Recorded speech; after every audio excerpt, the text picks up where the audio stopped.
Another beginning. There comes a new Jerusalem. And he shewed me a pure river of water of life, clear as crystal, proceeding out of the throne of God and of the Lamb. In the midst of the street of it, and on either side of the river, was there the tree of life, which bare 12 manner of fruits, and yielded her fruit every month. And the leaves of the tree were for the healing of the nations. Revelation 22, verses 1 through 2.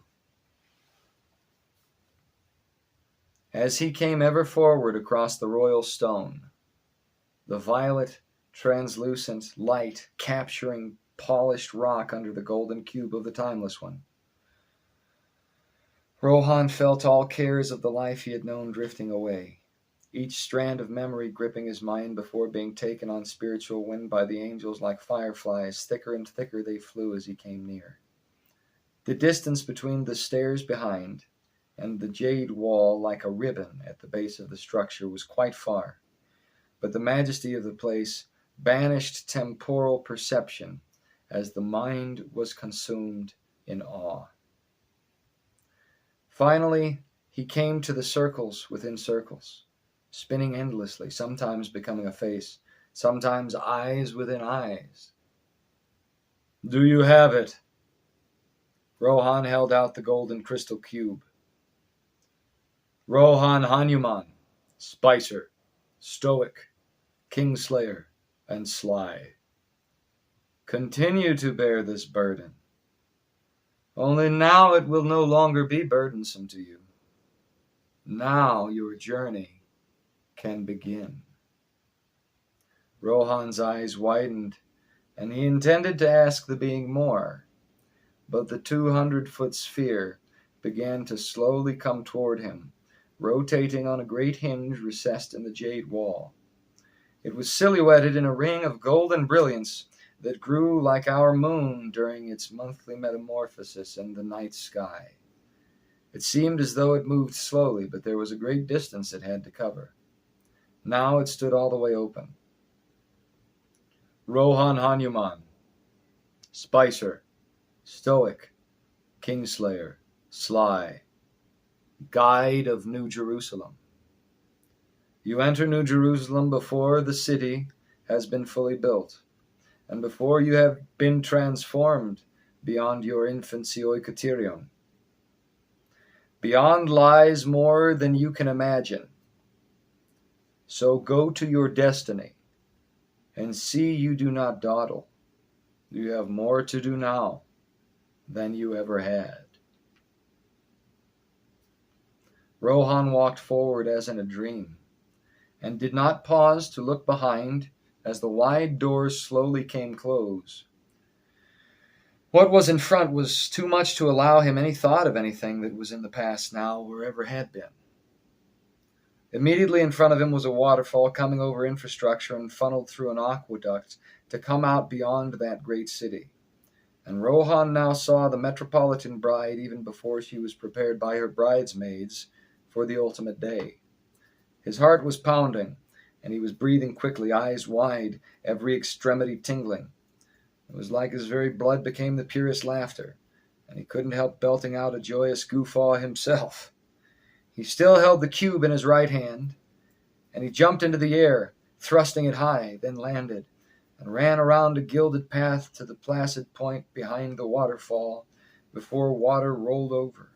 It was clear, cool, perfect water, and he plunged his face in for a drink, swallowing it in great gulps, then bringing his head out for a breath of air as thick in comparison to the liminal realm as that air is to our own. Standing, wiping his bearded mouth, chuckling almost uncontrollably, he realized the streets were the same as the exterior of the building, something that was gold but was glass at the same time, catching light, refracting it, and transforming it into a different sort of light. The brightness should have blinded him. It should have been too glorious to behold. But with the water, the world became more clear, and his brain began to make sense of what he was seeing. First was the waterfall, and on either side golden pathways stretching far, far ahead, so far into the distance The waterway only seemed to be a lazy, perfectly pure river, coming from a point invisible against endless miles. To either side of the pathway were buildings of a make and architecture Rohan had never seen, in the world of his time, or that future realm, near the end of time, where he so recently found himself. There were great trees everywhere, and not like something one might see in a metropolitan shopping district. These were huge monsters, wider than a man, full of endless diverse fruit, and extending high into the sky. But there was no sky, for the buildings were everywhere in an endless capacity, or so it appeared from the ground floor. Looking up was like staring into the wildest kaleidoscope. At one point he realized he was seeing the bottom of a fish bowl that must have been the breadth of a country, but was perfectly blue and clear, and full of the wildest multicolored creatures imaginable. The whole place was bathed in perfect hues. There were the deepest blues, the brightest reds, the warmest daylight golds, and, well, it was impossible to make anything out at a certain distance, because everything became an endless spiral of heart-wrenching beauty so great to Rohan for a moment he felt like his very flesh would melt as the joy in his blood seeped from every pore, and he became no more. Then he saw, as he brought his eyes back down, that there were indeed discernible structures, but they went so high, between so many gilded pathways, bridges and arches, between oceans and bowls of diamond the size of continents, and mountains drifting through the sky, that they became as grains of sand. And as his eyes came down, he realized he was looking at mansions built upon mansions in perfect geometric harmony, up the side of the cube, and ahead, and everywhere, forever. As his eyes came to look forward again, there was Advaita, glowing brightly, but a candle compared to a floodlight in reference to the gilded, empty metropolis. "Will you take a step forward, or look around you with your mouth open another 5 hours? 5 hours. Closer to 6, Advaita said and smiled. Time here means nothing, but we must go through expediently anyway, for there is much for you to see. In only a limited number of days, the world from which you came will be in its Sabbath millennium, and this structure will be taken to that place in space, where it will be prepared as a bride, making the longest entry down the aisle of all time. It'll take 1,000 years, in fact." This thought occurred to me but not long ago about the city, glorious as a bride on the day. Of course it did. Your mind is aligned with the frequency of truth, and inherent qualities of that which is will now be more discernible to you. What am I to do? What is the purpose of this?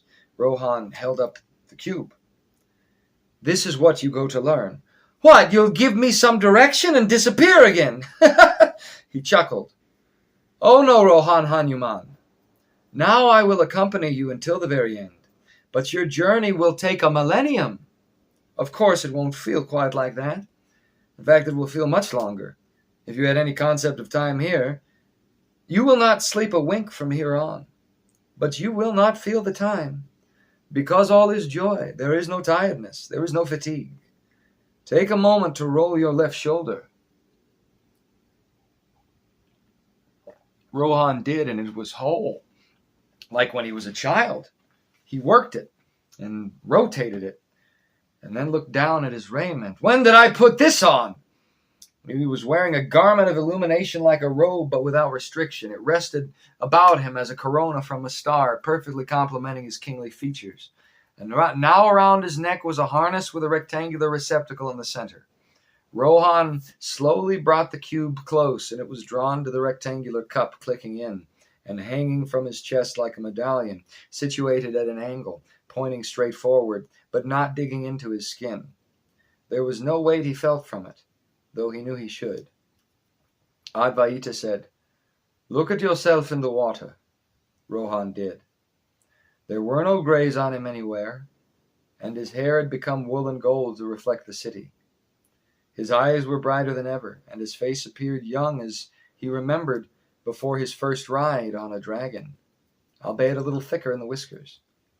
There is no death here, there is no entropy, there is no guile, there is no fear, Advaita continued, and began walking forward. Rohan followed at his right hand and now noticed some of the beams of light seemed alive and realized these were the little fireflies. Hey, are all the fireflies like you? Yes and no, they have a different mission. What mission? Building, building, ever building. Do you know why there is so much time until this holy metropolis bride is presented to mankind? I have no idea, Rohan replied. The timeless one, Jehovah, Yahweh, Christ, and God all the same, he builds this city, just as Solomon built the temple. But did Solomon chisel each stone of its foundation himself? I do not know. Solomon was after my time. Well, and before now, I should think. I suppose I have heard the name. My mind remembers whispers, a great king, the wisest of kings, the most glorious of kings, but even his great temple to God, it was like a shadow compared to the most minor structures in his realm. Yes, yes, indeed. And Solomon did not chisel each stone by hand. Perhaps he chiseled some. But he presided over the temple. He took the builders where to dig a foundation, and where to place stones, and where to acquire stones, and how to place them. And he hired the best artificers he could find to fashion the seas of the temple. And so they did. Indeed, Solomon built the temple, but he did not do so alone. Similarly, the Timeless One builds this city.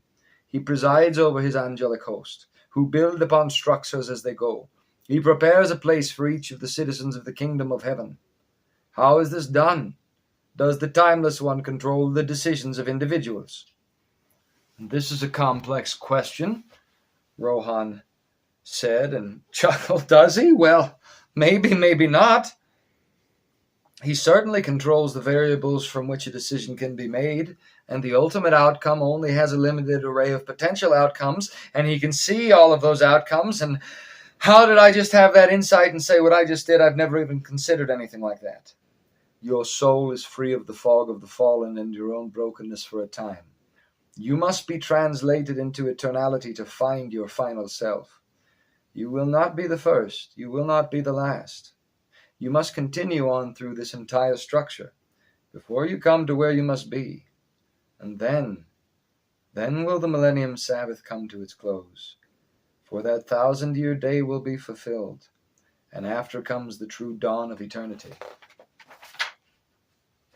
It's like I can just look at a thing and know all there is to know about it, except not all things. For everything I see here is something new. You just need the kernel, Advaita said. Like a hologram, contained totally in miniature, but such that it may be expanded into fullness. I am here to give you the kernels, so they may grow in your mind from seed to tree and bear fruit. So let me see if I can get my mouth around this thought I had, Advaita.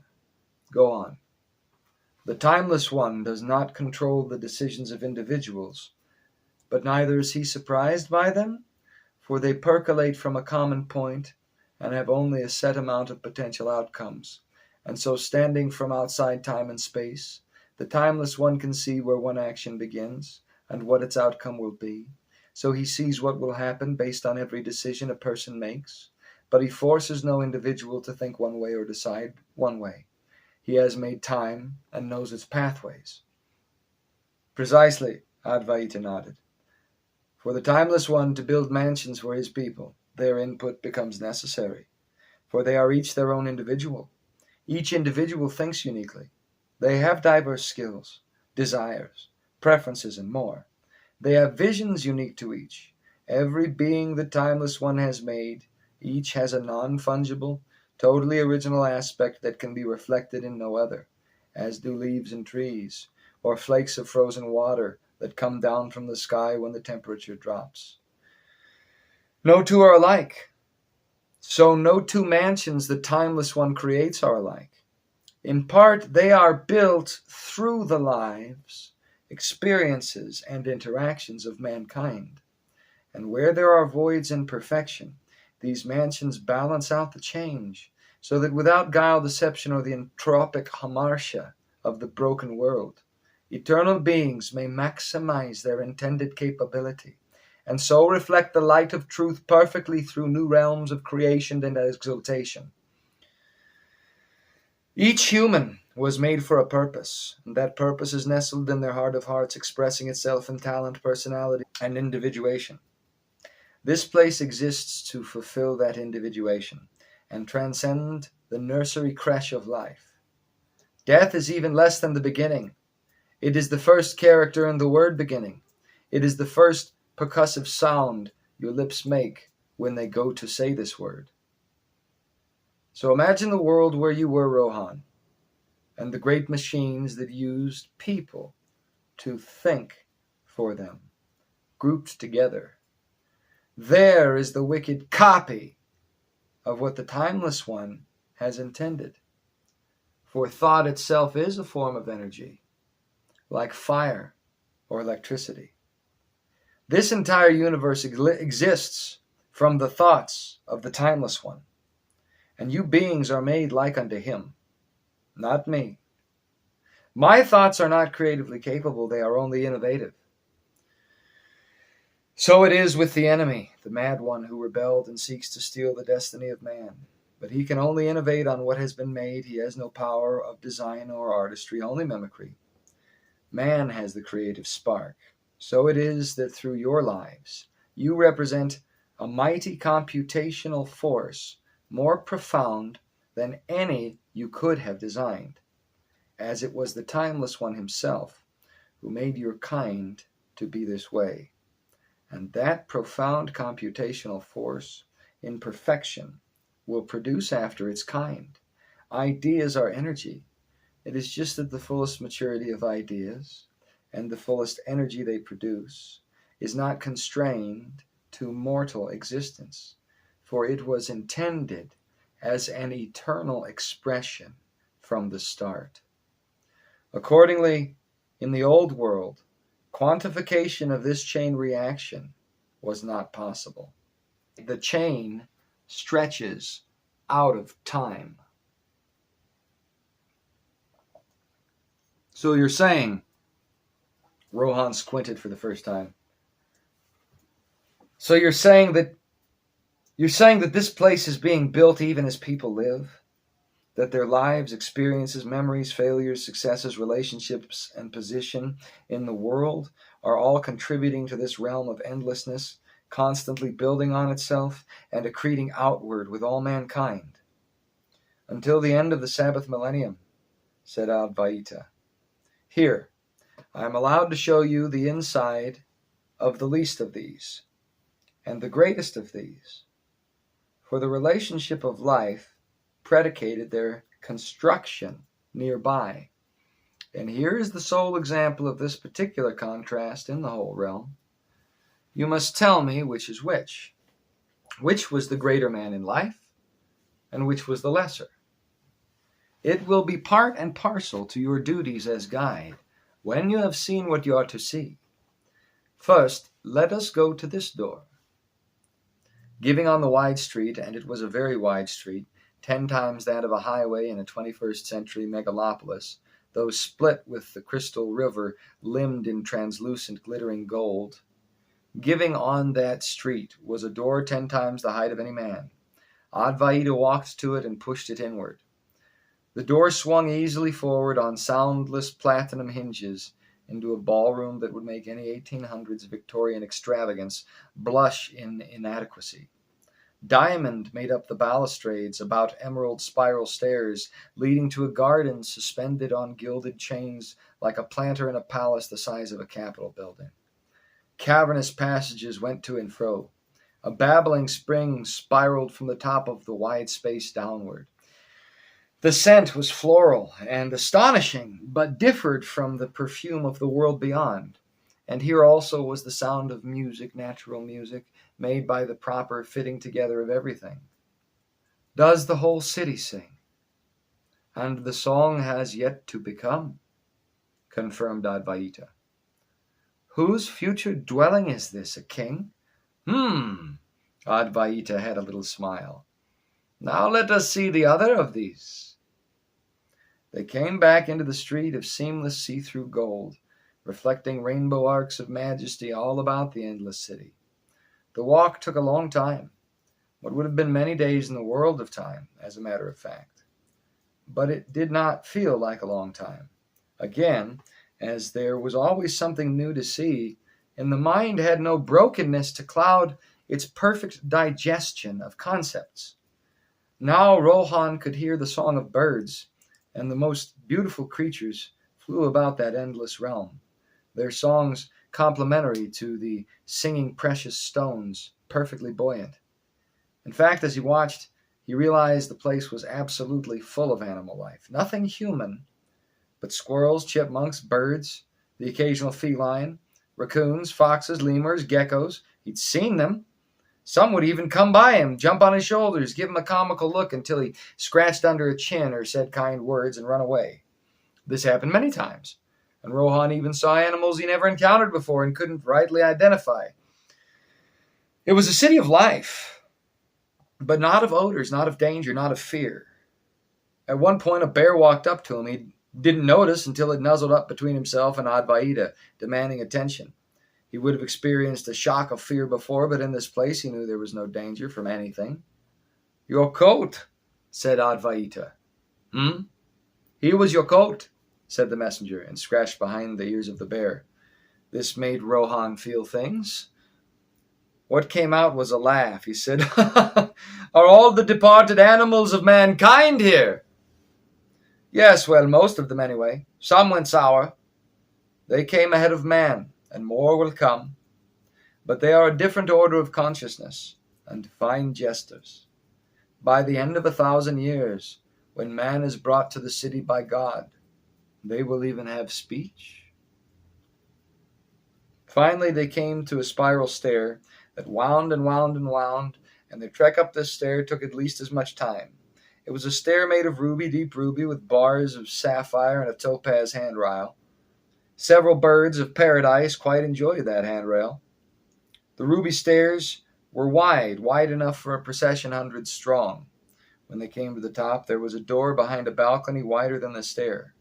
Further stairs stretched away against the sides of the building in the distance, just perceptible from the stair leading to the balcony, and doubtless leading to an open terrace about the roof of this colossal building.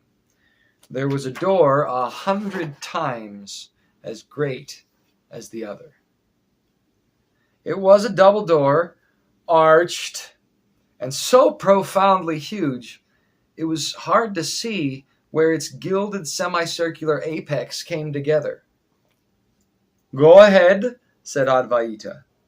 Rohan pushed slowly on the middle of these double doors, and they swung inward easily, thick as trees, and with a citrus smell reminiscent of unprocessed turpentine from fresh-cut wood.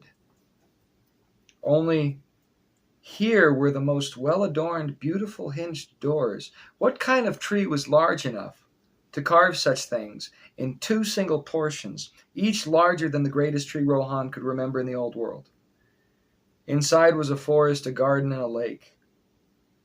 The roof was some crystalline substance that looked on the kaleidoscopic madness of the endless city, except for several small lines in a central spot of opacity, doubtless where exterior stairs along the sides of the structure came together as a path to the terrace. Indeed, in the center of the structure was another great spiraling stair, leading right to the opacity at the top. The stair began from an island in the lake, one hard to see with distance. The building was a sort of hemisphere, but that roof was so far, it might as well have been sky. Many rooms floated about the space. There were instruments and there were fountains, and some beams of light came through the mansion specifically, creating individuated colors and variable patterns that were complemented, reflected, and enhanced by interior decor. A different perfume was here, and the beauty of it was such that Rohan fell back, gasping, tears coming from his eyes, and he could not move forward for the grandeur. Advaita said, "Now who do you think lives here?" "It must be an emperor of the universe itself." Advaita laughed. "It was a beggar, a feeble-minded man, riddled with endless disease, who made one nauseous to look upon and had a terrible odor. But he was loved of God, and that beggar knew God loved him. so did his best to reciprocate in his troubled life. He lived at the base of a palace from the Zhou dynasty of China, where was Jade Emperor. The Jade Emperor hated this beggarly man who took shelter inside a culvert. One day assassins came to kill the Jade Emperor, and the beggarly man died as he leapt before the notched arrows of the evil one. The sacrifice totally changed the mind of the Jade Emperor, and he knelt and he praised the God of heaven, and the God of heaven extended his spirit to the Jade Emperor. And so that was the most just ruler of all China. So great he was regarded in the same rarefied air as the timeless one himself, and still is by many Chinese. But he was no such person, only a man like you and me. A man at the top of power who humbled himself before the Creator of all things.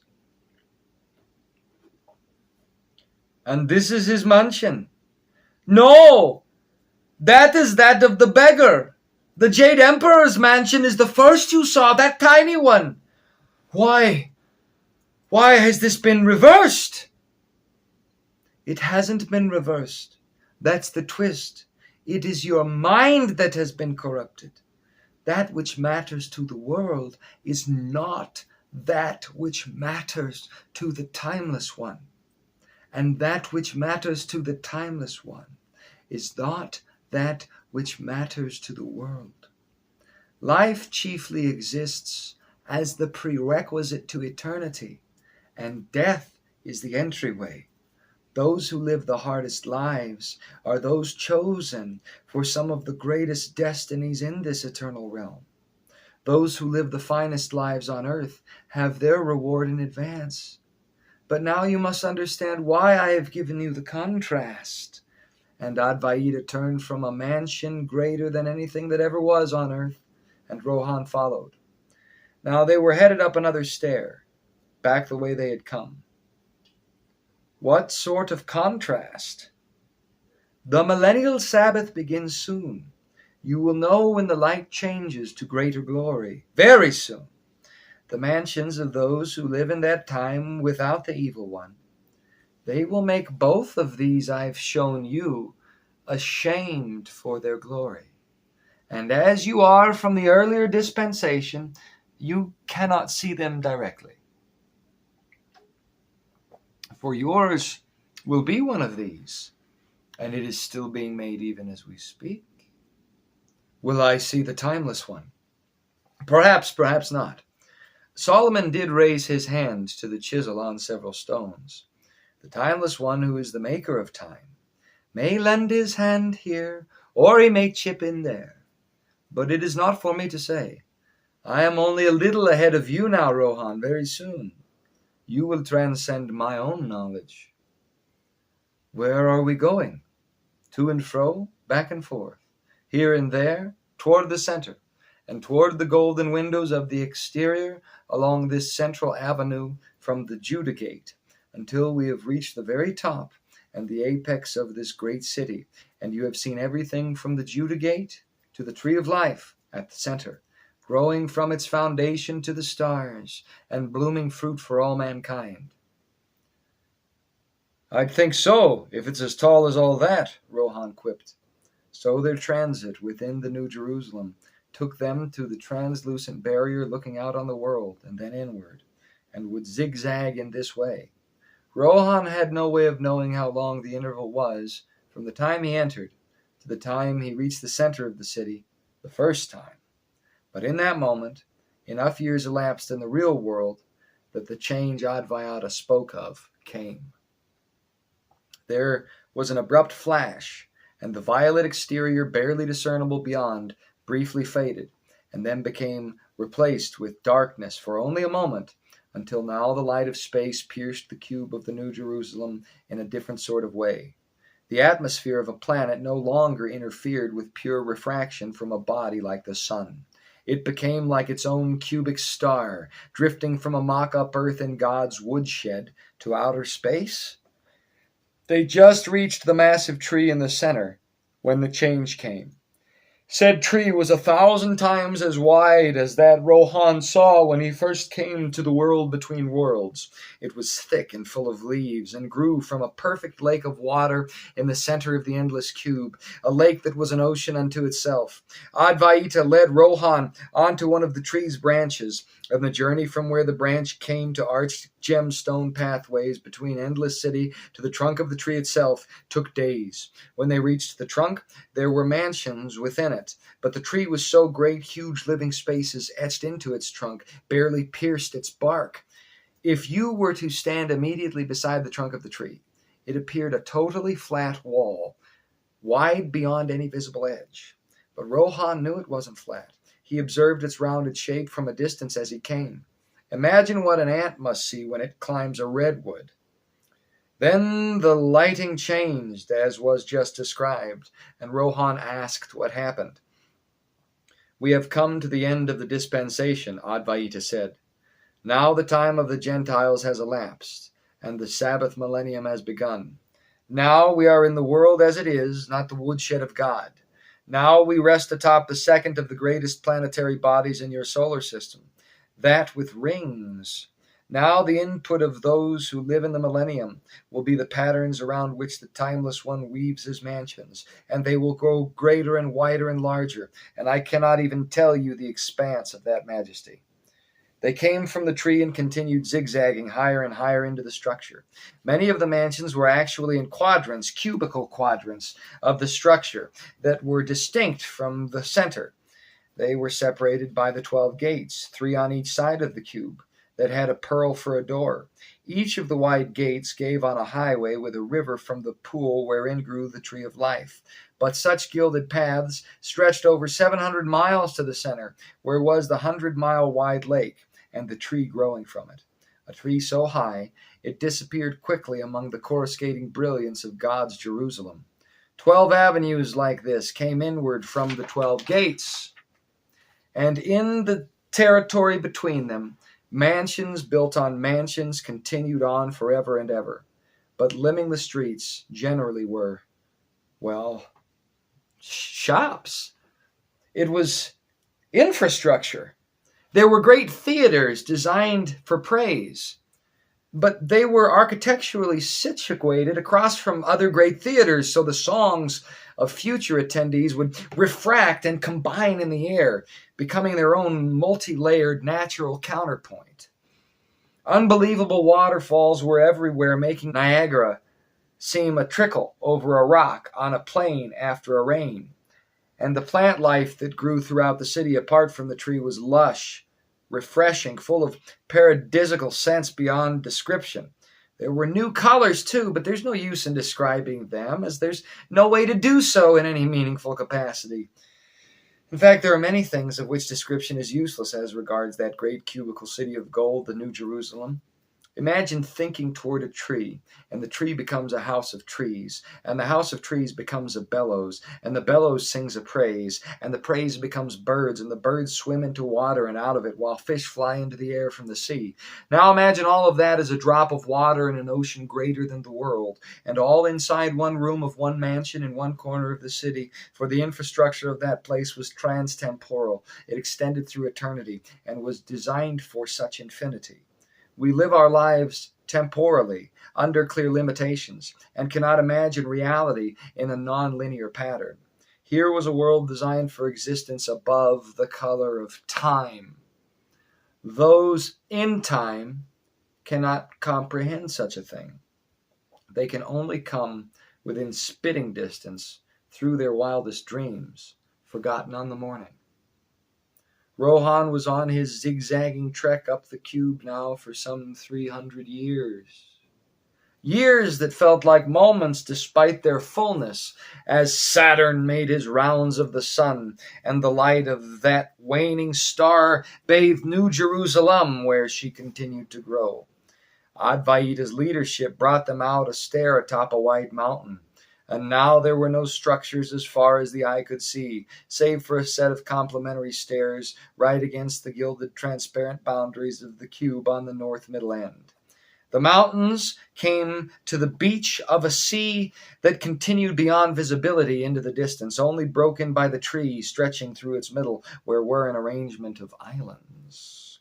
Advaita brought them to an island with spiraling bulbous roots and full of the sweetest fruits. This island flew through the air as its progenitors had in the other place. It took them over the sea to the center of New Jerusalem, the true center, up from the ground and down from the roof. There was the tree, surrounded by waters and shapely diamond bowls greater than the oceans of earth. Now Rohan saw that for several hundred feet there was open empty space around the tree. The bowls of the sea, true bowls, were so great they appeared to be naturally wrought, covered in endless foliage. Imagine a plant hanging in a basket in the middle of a room. Now imagine a dozen of these around a tree growing through the foyer. Now imagine each basket holds a great bowl of water grown under on the bottom with foliage. Now imagine those bowls hold seas like the Pacific around a tree wider in the trunk than all Israel in the old world. But a deep sea is in each bowl around the tree in the center of the New Jerusalem, deeper than any that ever were. Rohan could see endless whales, dolphins, and other life swimming and leaping into the air, and the creatures followed the floating island on which were Rohan and Advaita, seeming to joy in them, breaching water in spirals and waving their dorsal fins. As Rohan looked deep into the sea, he saw great wide arcing shapes, and as his finger pointed, Advaita said, "There you see the makers of the gates." Great oysters below, each larger than a human city, each creating pearls as though they occupied an assembly line. They give their pearls to the Timeless One, so he may fashion as he will. How deep is this water? The sea below is the interstice of the cross in the middle of the New Jerusalem, Advaita said. So it is a blue stripe in the middle, all the way around, topped with a bit of land, so we may enjoy its beach. The tree is the vertical interstice, but you will find there are mountains and more that make it up as well. The sea is horizontal interstice. These intersections, as seen without, take approximately 10% of the cube's surface area, right in the middle. As such, by the measurement of man at the end of time, this sea is about 150 miles deep, over 20 times the depth of the greatest sea in the world before. And they continued upward through New Jerusalem. There were sections which were meadows, sections which were rainforest, sections which were full of firs, and oceans with the freshest, clearest water. Corals grew larger than any city ever did on earth, and could be seen on waters clear as the air, while beasts swam through them like clouds in the sky. A certain kind of oxygen fish existed in the waters which Advaita showed him. It would latch onto your face and belch air smelling of seaweed at you, while it inhaled through gills from the sea. If you wanted to see the flowering coral artworks of God, grab a fish and take a dive. There were also great fields of snow, but the cold maintaining its soft purity was no impediment, and the snow was refreshing. When the pleasant warmth of the tropical seas elapsed, one might simply take a tour of a snowy thoroughfare between perfect conifers full of squirrels, martins, blue jays, and the like. And deserts could be found here and there as well, full of their spiky ecologies, often refracting through transparent boundaries of some individual's mansion. So many homes existed large enough to house their very own, very real, diverse ecologies. There would certainly be a few mansions with totally unique natural realms as manicured by the Timeless One and perfected by his people. "We will own things here?" Rohan asked at one point. "Of course! And you will create things in the world beyond, when mankind truly begins. Your kind are the image of the Timeless One, and your destiny is to create things as did he in glory of him. Since each of you have diverse, unique abilities, each of you will produce that which is inherently valuable and unique compared against that made by others. Accordingly, all things will hold value, and there will be a fine trade." Onward they went, up and up, for 1,000 years. They flew at one point on ancient eagles 10 times the size of a man, and rare even in Rohan's day. Thus his people's use of dragons. This flight didn't greatly advance the trek, but like the oxygen fish, it was something Advaita showed him so he could understand more and be a better guide. It was also gorgeously exhilarating to fly around that golden place. By the middle of this final journey, Rohan saw through the perfectly clear boundaries of the holy golden city that they left the pole of Saturn and now came ever closer to a blue and green point far in the distance. They were descending toward it, and looking down, Rohan could see the silhouette of the gemstone foundations of the city ever falling forward toward the blue and green planet. Advaita said, "A new heaven and a new earth come, and below those of the millennial Sabbath see this jewel approaching from deep in the sky, ever brighter, ever larger, ever more substantial, ever mightier, ever more beautiful, ever a promise of our eternal destiny beyond time itself. And when the new heaven and the new earth come, and when this city is fully populated with the residents for whom the Timeless One has prepared, you will tell them all that is along the Judah thoroughfare of New Jerusalem, from the river on the ground floor to the paths leading to the life tree's canopy, to the oxygen fish, to the eagles, and from this place the whole universe will be filled." The whole universe. Earth is a seed.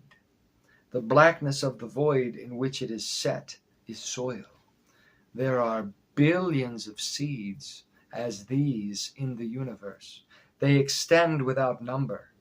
Now, as we seek in the world below, humanity has come to a greater number of individual persons than has ever existed in all mankind's history, combined.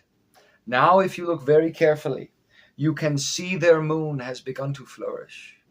And if we could see to the red planet following your own in the spiral behind your star as it falls into the void, you would see it too has become green. Like shoots from a seed, mankind is spreading through the solar system, and when a certain population threshold is reached, they will spread throughout all the galaxy, and then the universe, and soon there will not be a single solitary planetary body without 1,000,000,000,000 persons upon it, and the best of them will come here, while others serve the kingdom of God, and what rebels persist in this Sabbath millennium will be permanently ejected from existence. This city will hold them all. Do the math, Rohan Hanuman. What is your profile? You have a width of 2 square feet, a height of 6. You are 12 feet square and cubed. You have begun to think in miles? I will convert from stadia to them. The square miles of the floor are over 2 million. There are over 3 billion cubic miles in this structure. There are nearly 150 billion cubic feet in a single square mile. You occupy just 12. Now imagine the number 45 followed by about 30 zeros. Divide that 12 times for 12 cubic feet per human. The final number is over 30 nonillion. A million is 1,000 multiplied by itself. A billion is a million 1,000 times. A trillion is a billion 1,000 times. A quadrillion is a trillion 1,000 times. And on up past octillion to nonillion. Now, certainly this city is not filled to every square foot with markets and entertainment venues and dwellings. There are mountains and hills and forests and oceans and rivers and dunes and islands that float in the sky. But it has more than enough space not only for mankind, but for mankind after his expansion through the greater universe, and each planetary body that is peopled by man, who become their trillions in due course, who will send its best here when the Sabbath millennium has elapsed, while the rest husband the planet as they themselves climb their own stairway to their fulfilled positions as eternal creators. So the city will hold them all, Rohan replied. Of course! Soon they traveled, going ever higher in the New Jerusalem, until at last they reached the very top level of the structure, around the apex of the great tree, stretching over 1,000 miles straight down, and surrounded in seas, mountains, mansions, and more in each level, blooming its diverse delicious fruit, of which Rohan was given the pleasure of sampling, and it certainly invigorated him. As they reached the top, they were on a wide, extending pathway that stretched over the tree's canopy and came to a platform just under the boundary of the translucent golden cube, shining out into the wider universe like a laser from the Milky Way. There stood atop this tree one like the guardian at the gates of pearl, but so much greater, and beside him a throne no ephemeral description could do justice. Beyond the cube, in darkest space, circles within circles, messengers, angels, spun faster and brighter, and as Advaita led them along the path to the platform just under the roof of the cube, the angel began to become excited. "We are nearly there," he said. "We are nearly to the time when this city will come to rest, and the final destiny of all is reached." "And now what of this?" Rohan held up the tiny cube about his neck. Advaita said, "As the clam made the pearl, mankind made that cube. It represents the greatest spiritual technological achievement of all mankind before the reign of the Timeless One on the earth itself. All that mankind could do, with all his energy, in the apex of his time, concentrated on the endless destiny the Timeless One intended. All they could produce was that pathetic little thing, that little cube compared to the cube of the Timeless One. And yet, despite their minimized mortality in the entropic world of Hamartia, they were still able to produce such a thing. And so it is a curiosity from the time before, and a reminder, and it will be purified as a diode through which light will shine into greater eternity, and truthfully remain that which the Timeless One winks at and chuckles, but as a diode, like the 11 relics of the others, each from one of the 12 eras of the 6 millennia prior the Sabbath, one human for every 500 years. This cube will play an integral part in focusing a beam of light that will illumine the entirety of the universe." "What are the relics?" "To explain as much would require me to provide the same sort of background as has defined your life from the moment you were conceived until this one." "Oh," and Rohan chuckled despite himself. It was harder not to laugh in the perfect thrill of every moment there than to let the joy be heard. They reached the edges of the central platform, and as Rohan looked out, he realized he saw the other 11 persons, one for each gateway of largest pearl in the golden cube that was a city. Each held a different item, and each was accompanied by an angel. At the edge of the platform atop the tree, under the transparent roof of the cube, each path led to a podium with a perfectly shaped receptacle. Each person, 6 women, 6 men, removed their item and placed it in its place. They were much too far from one another to make out individual details or even hear one another. Then the light of the city became even brighter and exploded out through each artifact placed in each podium at the end of each path at the top of the tree. And in the distance of space, glittering gems silhouetting diverse vessels represented the interstellar siege ships of mankind as he stretched through the universe in Christ's millennial reign, preparing and populating that deep space soil for true eternity under the Timeless One, who would train his little ones to create as did he in an existence without pain, without death, without fatigue, without imperfection, and without any limitations on goodness whatever. The ships came like a cloud, becoming what appeared to be great hives as they neared, and then Rohan saw space bees about them and realized there was an extraplanetary ecology here designed for universal pollination, but even so he couldn't help yelling, "Bees! You will learn to love them. They are gentle and fine," said Advaita. "Of course I believe you. It's just..." Rohan laughed. Onward came the human vessels, hives in the endless night, reflecting the light of the cube and spreading that light across the darkness of space like planetary mirrors. Light began to grow all around, and Rohan felt a thrill. He couldn't restrain himself from yelling out, "What happens now? You will soon be translated into your eternal Oikaterian, and the Timeless One himself will show you to your mansion. Look!" Rohan followed the finger pointing into the deep of space, and far in the distance, a light too powerful to regard, brighter than any star, came ever nearer, centered on the platform above the tree out of which came the crystal water, feeding the cube and that which would be around it when the city came to rest. "What is it?" Rohan cried. "The Timeless One comes to his throne atop the tree in the Golden City and is now nearer than ever. And when he arrives, so arrives eternity, and so the fulfillment of all destiny. As this infinite process continues, others now eternal will come and populate this city, and you will tell them all you have done and seen before the time of eternity and on the way here, and you will be a guide in this city, and many will come to you as they seek things that are needed, and as a human being from mankind's early infancy, you will understand them best, and your 11 siblings here, who will also be guides to the city of God. But first we meet the Timeless One and existence begins." There was a noise deeper than sound. The millennial reign ended, and with a brightness beyond visibility or anything similar in our entropic world of hamartia and pain, in an instant there came a new heaven and a new earth, a new universal space-time continuum, excluding entropy and brokenness, through which mankind was prepared physically and spiritually by God himself for proper habitation. So was the potential of the seed planted by the maker of time completed, and now began to grow, sending out life-green shoots, so its eternal potential would be realized under the caring of love incarnate.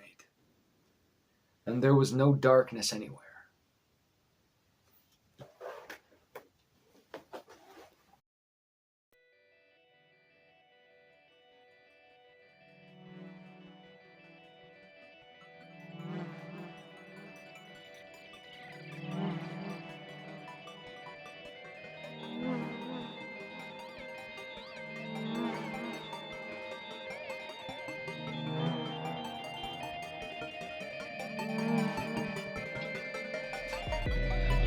Amethyst skies, sparkling eyes, midsummer nights, happening by, searching for light. It's only right. Oh, what a sight.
just making us into something that we would not have been in our dreams.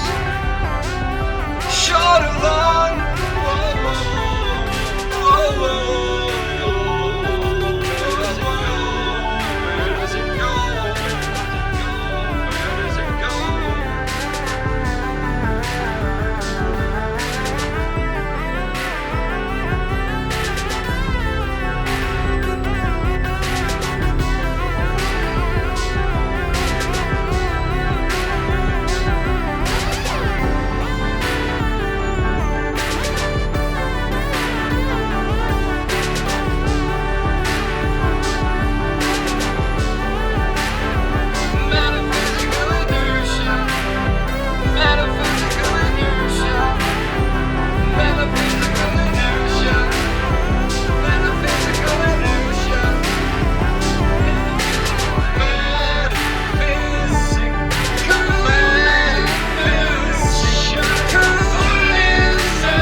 Aside, whatever's right, energy high.